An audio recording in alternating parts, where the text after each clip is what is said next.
اللہ تعالیٰ کے پاک نام سے اپنے سبق کا آغاز کرتے ہیں۔ پارہ نمبر 2 ہے، سورہ البقرہ ہے اور آیت نمبر 219 ارشاد باری تعالیٰ ہے، یسألونک عن الخمر والمیسر قل فیہما اسم کبیر ومنافع للناس واسمہما اکبر من نفعہما ویسألونک ماذا ینفقون قل العفو کذالک یبین اللہ لکم الآیات لعلکم تتفکرون۔ لفظی ترجمہ ہے، یسألونک وہ سب پوچھتے ہیں آپ سے، عن الخمری شراب کے متعلق، والمیسر اور جوئے کے بارے میں۔ قل آپ کہہ دیجئے، فیہما ان دونوں میں، اسم گناہ ہے، کبیر بڑا، ومنافع اور فائدہ ہے، للناس لوگوں کے لیے، واسمہما حالانکہ ان دونوں کا گناہ اکبر زیادہ بڑا ہے، من نفعہما ان دونوں کے فائدے سے، ویسألونک اور وہ سب پوچھتے ہیں آپ سے، ماذا کیا، ینفقون وہ سب خرچ کریں، قل آپ کہہ دیجئے، العفو جو زائد ہے، کذالک اسی طرح، یبین اللہ بیان کرتا ہے اللہ تعالیٰ، لکم تمہارے لیے، الآیات آیات، لعلکم تاکہ تم، تتفکرون تم سب غور و فکر کرو۔ بامحاورہ ترجمہ ہے، وہ آپ سے شراب اور جوئے کے بارے میں پوچھتے ہیں، آپ کہہ دیجئے کہ ان دونوں میں بہت بڑا گناہ ہے اور لوگوں کے لیے کچھ فائدے بھی ہیں، اور ان دونوں کا گناہ ان کے فائدے سے بہت بڑا ہے، اور وہ آپ سے پوچھتے ہیں کہ کیا خرچ کریں، آپ کہہ دیجئے کہ جو ضرورت سے زائد ہو۔ اللہ تعالیٰ اسی طرح تمہارے لیے آیات کھول کر بیان کرتا ہے تاکہ تم غور و فکر کرو۔ اس آیت مبارکہ میں اللہ تعالیٰ نے شراب اور جوئے کے بارے میں ابتدائی حکم بیان فرمایا ہے۔ یسألونک عن الخمر والمیسر، وہ آپ سے شراب اور جوئے کے بارے میں پوچھتے ہیں، وہ سے مراد یہاں صحابہ کرام ہیں۔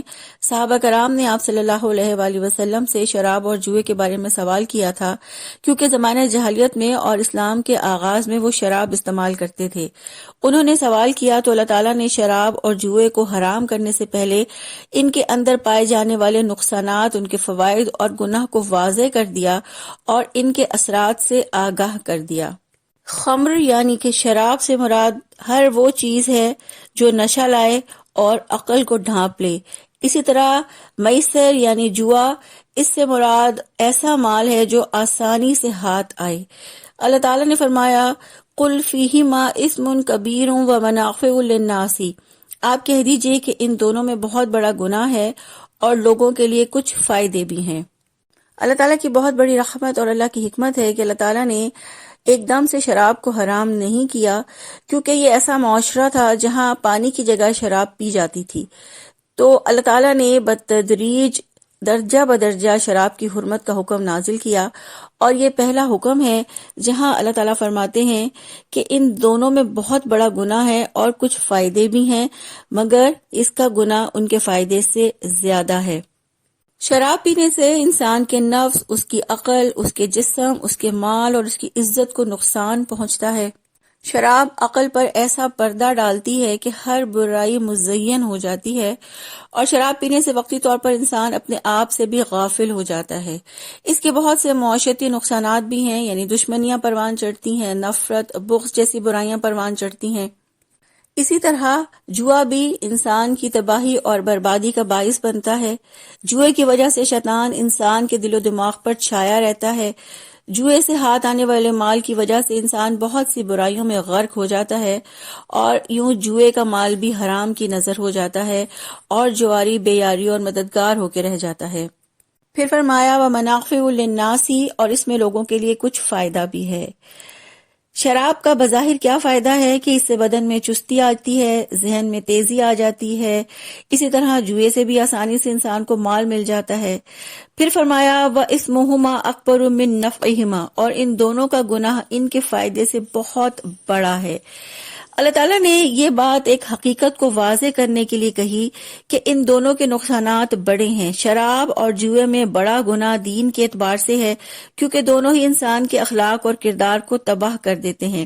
شراب اور جوئے سے انسان کی عقل اور اس کے دین کو جو نقصان پہنچتا ہے، اس اعتبار سے اس کا گناہ اس کے نفع سے بہت بڑا ہے۔ صحیح مسلم کی ایک حدیث میں رسول اللہ صلی اللہ علیہ وآلہ وسلم نے فرمایا کہ جو شخص پانسے سے کھیلتا ہے، وہ گویا خنزیر کے گوشت اور خون میں اپنے ہاتھ رنگتا ہے۔ تو اس حدیث سے بھی ہمیں جوہے کی کراہت کا پتہ چلتا ہے، اور اس آیت مبارکہ سے ہمیں یہ بھی پتہ چلتا ہے کہ ہر بری چیز میں بھی کچھ فوائد ہوتے ہیں، لیکن انسان کو محض کسی چیز کے چند فوائد نہیں دیکھنے چاہیے، بلکہ نفع اور نقصان میں موازنہ کر کے دیکھنا چاہیے کہ خاص طور پر دین، ایمان اور اخلاق کا فائدہ کہاں ہے اور نقصان کہاں ہے۔ تو جس چیز کے نقصانات اس کے فائدوں سے زیادہ ہوں اس کو ترک کر دینا چاہیے۔ تھوڑے سے دنیاوی فائدوں کی خاطر جس چیز سے ایمانی، اخلاقی، دینی اور اخروی نقصان ہو اسے جائز قرار نہیں دیا جا سکتا۔ پھر فرمایا وَيَسْأَلُونَكَ مَاذَا يُنْفِقُونَ قُلِ الْعَفْوَ، اور وہ آپ سے پوچھتے ہیں کیا خرچ کریں، آپ کہہ دیجئے جو بھی ضرورت سے زائد ہو۔ حضرت ابن عباس رضی اللہ تعالیٰ عنہ سے روایت ہے کہ جب فی سبیل اللہ خرچ کا حکم آیا تو صحابہ کرام کی ایک جماعت رسول اللہ صلی اللہ علیہ وآلہ وسلم کی خدمت میں آئی اور عرض کیا کہ ہمیں معلوم نہیں کہ ہم اپنے مال میں سے کیا خرچ کریں۔ اس پر اللہ تعالیٰ نے یہ آیت مبارکہ نازل فرمائی اور فرمایا قُلِ الْعَفْوَ، آپ کہہ دیجئے کہ جو بھی ضرورت سے زائد ہو، یعنی ضرورت سے زائد سارا مال اللہ کی راہ میں خرچ کر دو۔ اللہ تعالیٰ نے یہ فرما کر انفاق کے معاملے کو آسان بنا دیا ہے کہ وہی خرچ کریں جو ضرورت سے زائد ہو۔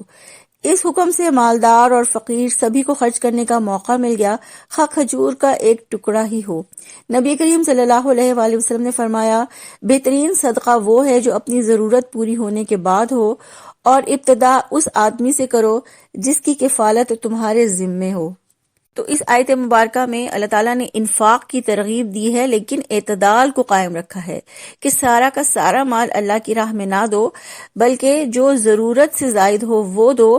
اس طرح خرچ کرنے سے روکا ہے کہ جس سے خود یا اہل خاندان کو دوسروں کے سامنے دست سوال دراز کرنا پڑے۔ پھر فرمایا كَذَلِكَ يُبَيِّنُ اللَّهُ لَكُمُ الْآيَاتِ لَعَلَّكُمْ تَتَفَكَّرُونَ، اللہ تعالیٰ اسی طرح تمہارے لیے آیات کھول کر بیان کرتا ہے تاکہ تم غور و فکر کرو۔ آیت کے اس حصے میں اللہ سبحانہ و تعالیٰ نے شریعت کے احکامات کو جاننے کے لیے غور و فکر کی دعوت دی ہے۔ فرمایا وہ اپنے احکامات لوگوں پر واضح کرتا ہے تاکہ لوگ غور و فکر کریں، تاکہ لوگ نصیحت حاصل کریں۔ اللہ تعالیٰ اپنے تمام احکامات، وعدے، وعیدیں کھول کھول کر بیان کرتا ہے تاکہ لوگ غور و فکر کریں، اور غور و فکر کرنے والا یہ جان لیتا ہے کہ دنیا کی چند روزہ زندگی ہے اور آخرت کی زندگی ہمیشہ ہمیشہ کی ہے، اور پھر جس دل کو یہ یقین ہو جائے تو وہ دنیا کو آخرت کے مقابلے میں کبھی ترجیح نہیں دیتا۔